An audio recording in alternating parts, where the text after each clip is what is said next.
Hi hello सर्वांना नमस्ते. स्वागत आहे आपलं तेरी मेरी कहाणी या यूट्यूब चॅनलवर. आणि सगळ्या नोटिफिकेशन आणि पोस्ट मिळवण्यासाठी कृपया बेल आयकॉनवर क्लिक करा. रोहितनं आता राणीला मिठीत घेतलं आणि त्या एकांत वातावरणात राणीसुद्धा त्याच्या मिठीत आली. आणि राणी म्हणाली आणि तो तिला समजावत म्हणाला, आता नाही ना गैरसमज करून घेणार.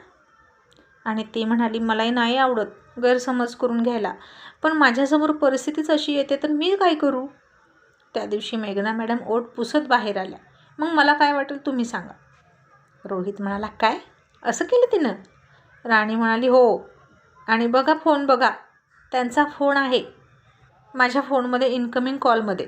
मला फोन करून खूप काही काही बोलल्या तुमच्याबद्दल. आणि रोहित म्हणाला, ओके चल एक काम कर, आता फोन लाव आणि माझ्यासमोर मला ऐकू दे की ती काय बोलते.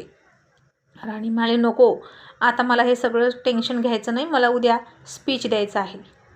रोहित म्हणाला, स्वतःवर कॉन्फिडन्स ठेव, तू चांगलंच करशील, पण कधीतरी दूध का दूध आणि पाणी का पाणी करावंच लागणार.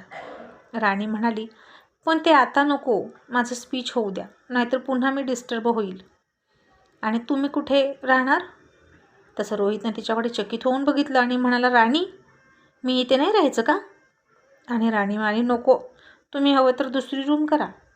आणि त्याला खूप राग आला, इतक्या लांबून आलो आहे तरीही राहू देत नाही सोबत, जसं काही मी तिला खाणारच असल्यासारखा मला दूर ढकलतेस, असं म्हणून त्यानं सरळ त्याची बॅग उचलली आणि म्हणाला, ठीक आहे जातो मी.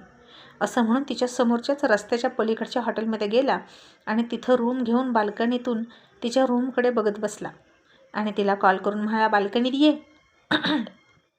आणि राणी बाल्कनीत गेली आणि तिनं समोर बघितलं तर तो होता आणि ती हसायला लागली. दोघांच्यामध्ये फक्त रस्ता होता आणि बाल्कनीतून एकमेकांना स्पष्ट दिसायचे. आणि रोहित म्हणाला, गुड नाईट आणि उद्यासाठी ऑल द बेस्ट, आणि उद्या नक्की त्या मेघनाला फोन करूया. आणि तीही म्हणाली, ठीक आहे, पण जर माझं खरं निघालं आणि तुम्ही खोटं बोलला हे मला कळलं ना सर, तर मग मी तुम्हाला पुन्हा कधीच माफ नाही करणार. रोहित म्हणाला, ठीक आहे, मीही त्यानंतर तुझ्या मागे नाही फिरणार. आणि त्यानं फोन ठेवला. मग दुसरा दिवस उजडला. राणीनं बाल्कनीतला पडदा बाजूला हटवला आणि येलो ड्रेस घालायला घेतला. तसं रोहितनं लगेच तिला फोन केला आणि म्हणाला, ए राणी, येलो कलर मला आवडत नाही, पिंक घाल ना, तो माझ्यासाठी लकी आहे. राणी म्हणाली, हो का, तुम्ही मला बघताय का. असं म्हणून तिनं आता मुद्दाम येलो ड्रेस घातला आणि म्हणाली, येलो माझ्यासाठी लकी आहे आणि जे माझ्यासाठी लकी आहे तेच मी घालणार. आणि रोहित पुन्हा चिडून म्हणाला, खडूस कुठली. आणि मग राणी गेली युनिव्हर्सिटीमध्ये. देशभरातून खूप सगळे स्टुडंट आले होते तिथं. नाही म्हटलं तरी राणीला थोडं दडपण आलंच होतं, पण नंतर ती सावरली. आणि रोहित आतमध्ये नाहीच गेला, तो बाहेरच थांबला आणि तिथं एक घोळ झाला. राणी तिचं आयडेंटिटीच विसरली होती गावालाच. आणि आता कसं करायचं. कॉलेजच्या आयडेंटिटीशिवाय तिला प्रवेश देतच नव्हते. नाहीतर ही स्टुडंट उगीच भलतीच दुसरीच कोणीतरी आहे, कॉलेजच्या नावावर आली आहे स्पीच द्यायला, असं करून असं वाटून तिला स्पीच करू देईनात. आणि आता इथे येऊनही काहीच उपयोग नाही असं तिला वाटलं. आणि राणी खूप खूप निराश होऊन बाहेर आली आणि रडायला लागली. ते प्रोफेसरसुद्धा म्हणाले, राणी मी तुला सांगितलं होतं या सगळ्या गोष्टी घेऊन ये, आता आपण काहीच नाही करू शकत. राणी म्हणाली, सर मी ऑनलाईन मागवलं तर चालणार नाही का, मी फोटो मागवते ना घरून. प्रोफेसर म्हणाले, बरं ठीक आहे ते तरी कर, मी विचारतो हे तरी चालेल का, पण शक्यता खूपच कमी आहे होकाराची राणी. मग राणीनं तिच्या आईला फोन केला आणि म्हणाली, आई अगं माझा आयडेंटिटीचा फोटो टाक ना पटकन. आता आईनं खूप खूप शोधलं पण तिला आयडेंटिटी कुठंच सापडलं नाही. आणि आई म्हणाली, राणी अगं नाही सापडत, मी सगळीकडे शोधलं. आणि राणी निराश झाली आणि आणखीनच रडायला लागली. आणि आता त्याचवेळी तिच्यासमोर रोहित आला आणि तिच्या गळ्यामध्ये त्यानं मंगळसूत्र घालावं तसं तिचं आयडेंटिटी घातलं. आणि राणीनं चकित होऊन त्याच्याकडे बघितलं. आयडेंटिटी बघून ती खुश झाली आणि म्हणाली, सर तुम्ही आयडेंटिटी घेऊन आला होता. रोहित हसला आणि म्हणाला, हो सौराणी रोहित सूर्यवंशी, ही आयडेंटिटी तर तुझी कायमच राहणार आहे, तू कितीही रुसलीस तरी. हा रुसवा फुगवा काही क्षणाचा आहे, पण आपण एकमेकांचे लॉंग टाईम आहोत हे मला माहीत आहे. आणि मॅडम आयडेंटिटी तुम्ही तिथेच विसरून आला होता आणि अशा गोष्टी विसरायच्या नसतात, समजलं का. कुठेही अडचण येऊ शकते. आता पटकन जा आणि जिंकून ये. आणि राणी खूप खुश झाली. आतमध्ये निघाली. पुन्हा तिला काय वाटलं कुणास ठाऊक. तिनं मागे बघितलं आणि रोहित खिशात हात घालून रुबाबात तिच्या पाठमोऱ्या आकृतीकडे बघत होता. आणि त्या क्षणी तिला तो खूप आवडला. आणि ती पुन्हा फुलपाखरासारखी हलक्या पावलानं धावत धावत त्याच्याजवळ आली आणि त्याच्या गालावर तिने ओठ टेकवले आणि पळतच निघून गेली. आणि रोहित हसायला लागला. मग तो बाहेरच वेटिंग रूममध्ये तिची वाट बघत बसला आणि सारखा गालावरून हात फिरवायचा आणि हसायचा. प्रेम तर आहे तिचंही माझ्यावर, पण तो संशय आहे तो रोखतोय तिला माझ्यापर्यंत येण्यापासून, असं त्याला वाटत होतं. मग राणीचं स्पीच झालं. निकाल लागायला बराच वेळ होता आणि फायनली निकालही लागला आणि राणीचा 2रा नंबर आला. आणि राणी खूप नाराज झाली आणि तिला आता इंटरनॅशनल लेवलला जाण्याची संधी हुकली, कारण फक्त 1च नंबर घेऊन जाणार होते. राणी निराश होऊन बाहेर आली आणि रोहित म्हणाला, का गं काय झालं? राणी म्हणाली, 2रा नंबर आला, मी नाही पुढे जाऊ शकत. बघा ना, जी फर्स्ट आली ना तिनं हिंदीतून स्पीच केलं तर तिला पहिला दिला आणि मी इंग्लिशमधून बोलले तरी मला सेकंड दिला. रोहित म्हणाला, काय? हिंदी ही काही इंटरनॅशनल लँग्वेज नाही. असं म्हणून तो आतमध्ये गेला आणि त्यानं निकालावर ऑब्जेक्शन घेतलं आणि धिंगाणा घालायला सुरुवात केली. आणि ते निकाल देणारे म्हणाले, तुम्ही कोण? एकतर ती मुलगी आयडेंटिटी नव्हतं तर लेट आली, तिचा नंबर निघून गेला, आम्ही तिला स्पीच द्यायची संधी दिली, इतक्याला म्हणून आली म्हणून, हेच खूप झालं. रोहित म्हणाला, मग त्यात काय झालं? पण तिनं स्पीच केलं ना, आणि स्पर्धा संपायच्या आत तिनं तिचं आयडेंटिटी घेऊन स्पीच केलं. आणि हिंदीतून दिलेलं स्पीच इंटरनॅशनल लेवलला कोण ऐकणार आहे तुम्ही सांगा? त्याचं इंग्लिशमध्ये डबिंग करून दुसरंच कोणीतरी सांगणार आणि तुम्ही आपल्या देशाचे अब्रू घालून घेणार का तिथे? त्यापेक्षा राणीचं ओरिजिनल इंग्लिशमधलं स्पीच बेटर नाही का? असं म्हणून रोहितनं खूप धिंगाणा घातला आणि म्हणाला, मी तिचाच प्रोफेसर आहे, मी माझ्या कॉलेजतर्फे इथे आलो आहे तिला घेऊन. असं म्हणून त्यानं त्याचंही आयडेंटिटी दाखवलं आणि निकालावर प्रश्नचिन्ह उपस्थित केलं आणि पुन्हा निकाल बदलायला लावलाच. आणि राणीला फर्स्ट प्राईज मिळालं आणि तिला पुन्हा इंटरनॅशनल लेवलवर स्पीच देण्यासाठी जपानमध्ये जाण्याची तयारी करायला सांगितली. मग बाकीचे सगळे डॉक्युमेंट वगैरे घ्यायचं, बक्षीस घ्यायचं, त्यासाठी 1-2 दिवस त्याचा वेळ लागणार होताच आणि तोपर्यंत ती दिल्लीत थांबणार होती. आणि राणीला आता फार फार आनंद झाला आणि आता रोहितला खरंच कडकडून मिठी मारावी असं तिला वाटत होतं. सर आले म्हणून मी जिंकले असं तिला वाटलं. आणि खरंच सर काय माणूस आहेत ना, एकदम रॉयल असं वाटून तिला त्याचा अभिमान वाटायला लागला. आणि मग तो तिला म्हणाला, चला भूक लागली, आता आनंदानं पोट भरणार नाही, आपण काहीतरी खाऊया आणि आधी कॉलेजमध्ये कळवूया तू विनर झालीस ते. आणि रोहितनं सगळ्यांना तिकडं सांगितलं, घरीही सांगितलं. राणी म्हणाली, हो मलाही भूक लागली. आणि रोहित हसून म्हणाला, मग कोणाच्या हॉटेलमध्ये खायचं, तुझ्या की माझ्या, की रस्त्यावर खाऊया मध्येच टेबल मांडून? आणि ती हसून म्हणाली, तुम्ही न्याल त्या हॉटेलमध्ये खाईन. तो म्हणाला, तशी खुश असलीस ना तर सगळं ऐकतेस माझं, तुम्ही म्हणाल तसं असं म्हणून माझं सगळं मान्य करते, पण चिडल्यानंतर एक गोष्ट ऐकत नाहीस. कशी आहेस ना गं तू? आणि ती म्हणाली, अशीच आहे मी, चांगल्याशी चांगली, वाईटशी वाईट. रोहित म्हणाला, मग मी कसा आहे, चांगला की वाईट? आणि ती तोंड फिरवून मुद्दाम म्हणाली, चांगले कमी आणि वाईट जास्त. आणि हसायला लागली. मग तोही हसला आणि म्हणाला, खूप हट्टी आहेस, मला माहीत नव्हतं माझ्याहीपेक्षा खूप हट्टी माणूस माझ्या आयुष्यात येणार आहे आणि मी त्या माणसावर प्रेम करीन.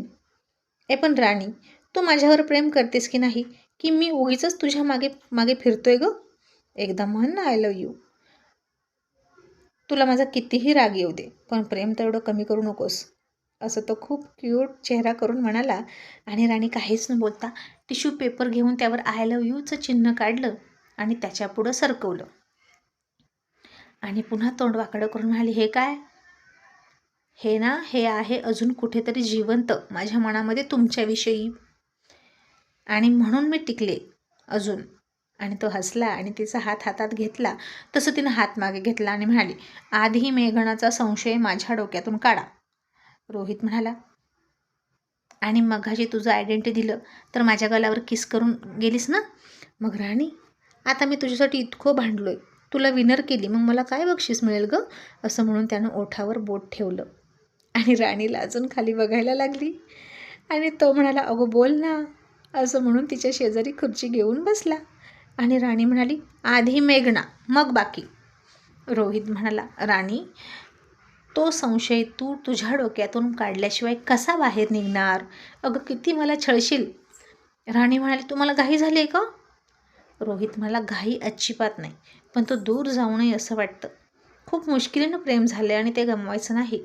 आणि तुझ्यासारखी मुलगी आयुष्यात येऊन चैतन्य पेरून गेली, मग मला तुला गमवायचं नाही. आणि तू फोन लाव बरं तिला, आणि मी सांगतो तसं बोल तिच्याशी. मग तिची रिॲक्शन बघू दे आणि मग तिची नाटकं समोर येतील. मग राणीनं मेघनाला फोन लावलाच आणि रोहितनं सांगितलं तसंच बोलत म्हणाली, मॅडम, तुम्ही म्हणालात की घटस्फोट घे रोहित सरांपासून, तर मी तयार आहे त्यांच्यापासून घटस्फोट घ्यायला. मलाही असं वाटतं की मनोज सोबतच मी पुढे जावं, तोच माझ्यासाठी योग्य आहे. पण मॅडम, मी कसं करू? तुम्ही मला गायडन्स कराल का? आणि त्याच वेळेला रोहित थोडासा घसा साफ करत खाकरला आणि इथेच मेघना सावध झाली. आणि राणी असं का बोलते, असाही तिनं सावध विचार केला. आणि ती लगेच पलटी खात म्हणाली, राणी, अगं तू हा विचार तरी कसा करतेस? तू वेडी आहेस का? अगं रोहित सरांसारखा नवरा मिळणं भाग्याचं असतं. मान्य आहे मनोज तुझ्या वयाचा आहे, तुला आवडत असेल, आणि साहजिकच सरांमध्ये आणि तुझ्यामध्ये खूप अंतर आहे वयाचं. तुमच्या दोघांच्या विचारात फरक आहे म्हणून ते तुला आवडत नाहीत का? आणि मनोजकडे तुझं मन वळतंय का? पण राणी, असं करू नको. रोहित सर खूप चांगले आहेत आणि कशाला घटस्फोट घेतेस? अजिबात घेऊ नकोस, असं म्हणाली. आणि मेघनानं हसून फोन ठेवला. आणि राणी म्हणाली, मला जाळ्यात उडतेस का? आता तुझ्या जाळ्यात तूच अडकलीस. आणि मला माहीत आहे, यापुढे तू माझा फोन रेकॉर्डसुद्धा करशील, पण मी तुझ्या ट्रॅपमध्ये सापडणार नाहीच, असं म्हणून हसायला लागली. आणि इकडे रोहितनं राणीकडे थोडंसं रागात बघितलं आणि म्हणाला, काय चाललंय तुझं? हे सगळे तुझ्या मनाचे खेळ आहेत, समजलं? ऐकलंस ना त्या काय म्हणाल्या? तुलाच माझ्यासोबत राहायचं नाही असं याचा अर्थ होतो. तुला तो मनोज आवडतोय ना? तो तुझ्या वयाचा आहे म्हणून? राणी आता रडायला लागली आणि म्हणाली, नाही सर, माझं ऐका, त्या मला असंच म्हणाल्या होत्या. रोहित म्हणाला, मग आता काय झालं? आता का अशी बोलली ती? राणी, ती मुलगी खरंच चांगली आहे. मी एकदा तिला समजावून सांगितलं, कानाखाली देऊन सांगितलं, आणि यानंतर ती माझ्या नादी लागलीच नाही गं. पण भलतंच खूळ तू तुझ्या डोक्यात घेतलं आणि खरं तर घटस्फोट तुलाच हवाय ना? आणि आता तो तिच्यावर विश्वासच ठेवेना म्हणून राणी आणखीनच चिडली. आणि तिथून ती सरळ रिक्षात बसली आणि तिच्या रूमवर आली आणि बेडवर अंग टाकून रडायला लागली. तिची नेमकी कुठं चूक होते हेच तिला कळेना. रोहित आणि मेघना एकमेकांसोबत मिळाले आहेत का? ते मुद्दाम मला डबल क्रॉस करतात का? की एकट्या मेघना मॅडम मला डबल क्रॉस करतात? अशी तिला शंका पुन्हा पुन्हा यायला लागली. रोहितही आता तिच्या मागे गेलाच नाही. त्यालाही तिचा राग आला होता. पण समोरच्या रूममधून बाल्कनीतून तिला बघायचा, पण राणी त्याला दिसली नाही. आणि तो चिडून म्हणाला, संशय घेण्याला पण काही मर्यादा असते ना. उगीचच मनाचं काहीही बोलायचं आणि संशय घ्यायचा. आणि आता त्यानं मोबाईल बघितला आणि झोपताना त्याला कळलं की राणीचा उद्या बर्थडे आहे आणि उद्याच्या दिवशी तरी भांडायचं नाही असं त्यानं ठरवलं. मग सकाळ झाली. रोहित तयार होऊन भला मोठा बुके घेऊन तिच्या रूमकडे आला, तर राणी रूम लॉक करून युनिव्हर्सिटीमध्ये निघून गेली होती. आता रोहित तो बुके घेऊन तसाच युनिव्हर्सिटीत गेला आणि राणीनं त्याला बघितलं आणि पुन्हा नाक फुगवलं आणि पुढे बघायला लागली आणि म्हणाली, माझ्यावर विश्वास नाही ठेवायचा ना, मग कशाला माझ्या मागे मागे आलेत? स्वतः मेघनासोबत राहायचं आणि माझं नाव मनोजसोबत जोडतात. आणि रोहित आता तिच्याजवळ जाऊन उभा राहिला आणि राणीला बुके देत म्हणाला, राणी, हॅपी बर्थडे. आणि राणी रागात बघून म्हणाली, काही गरज नाही तुमच्या शुभेच्छांची. तुम्ही दिला तेवढा त्रास खूप झाला आणि तोच मला आयुष्यभर पुरणार आहे. आणखीन शुभेच्छा कशाला देता? असं म्हणून बाजूला जाऊन उभा राहिली आणि रोहित पुन्हा तिथं गेला. मग आता अचानकच तिच्या जवळच उभा असलेल्या मुलीकडे तो गेला आणि तिच्या हातात बुके देऊन म्हणाला, हॅलो मिस, हॅपी बर्थडे. आणि तो इतका गोड हसला आणि तिच्या हातात बुके दिला ते बघून राणीनं रागात बघितलं. पण ती मुलगी म्हणाली, थँक्यू, पण माझा बर्थडे नाही. रोहित पुन्हा हसून म्हणाला, अरेच्छा, बर्थडे नाही का? मग उद्या असेल, परवा असेल. ती मुलगी आणखीनच हसून मारली, नाही. रोहित म्हणाला, मग पुढच्या आठवड्यात नक्की असेल. पुढच्या महिन्यात तरी असेल, कधीतरी बर्थडे असेलच ना, मग घ्या ना हा बुके. आणि ती मुलगी आणखीन हसून म्हणाली, oh darling, so sweet of you, but माझा बर्थडे परवा झाला आहे. आणि रोहित आणखीन हसून म्हणाला, ओके, झाला आहे का, मग घ्या, झालेल्या बर्थडेबद्दल तुम्हाला हा बुके घ्या आणि माझ्या बेस्ट विशेष. आणि ती म्हणाली, खरंच तुम्ही खूप छान आहात. असं म्हणून तिने रोहितचा गॉल ओढला, तेही खूप लाडामध्ये येऊन. आणि तिथून राणी रागात निघून गेली आणि तिला बुके दिला नाही म्हणून तिला खूप राग आला. आणि माझा बुके तिला का दिला म्हणून ती चिडली. आणि अल्लड निरागस छोट्या राणीला कळतच नव्हतं की आपण कसं वागतोय. सारखी रुसायची, फुगायची. खरंच राणी खूप अल्लड होती. आणि मग ती रागारागात गेली आणि त्या मुलीच्या हातातून तो बुके घेतला आणि म्हणाली, हा माझा आहे. अगदी टेडीबिअर हिसकावून घेतल्यासारखं तिने तो बुके घेतला. आणि ती मुलगी म्हणाली, एक्सक्यूज मी, हा बुके त्यानं मला दिला आहे आणि इतरांना दिलेली वस्तू घेताना तुला शरम नाही वाटत? राणीनं आता तो बुके घेतला आणि खालीच फेकून दिला आणि म्हणाली, घे, आणि रागातच निघून गेली. आणि आता रोहितला ती मुलगी म्हणाली, मूर्ख आहे ती, चल ना आपण जाऊया. असं म्हणून तिनं त्याच्या हाताला पकडलं आणि रोहित म्हणाला, नो नो नो, मला तिला सोडून चालणार नाही. असं म्हणून राणीच्या मागे पळाला आणि ती मुलगी बुचकळ्यात पडली.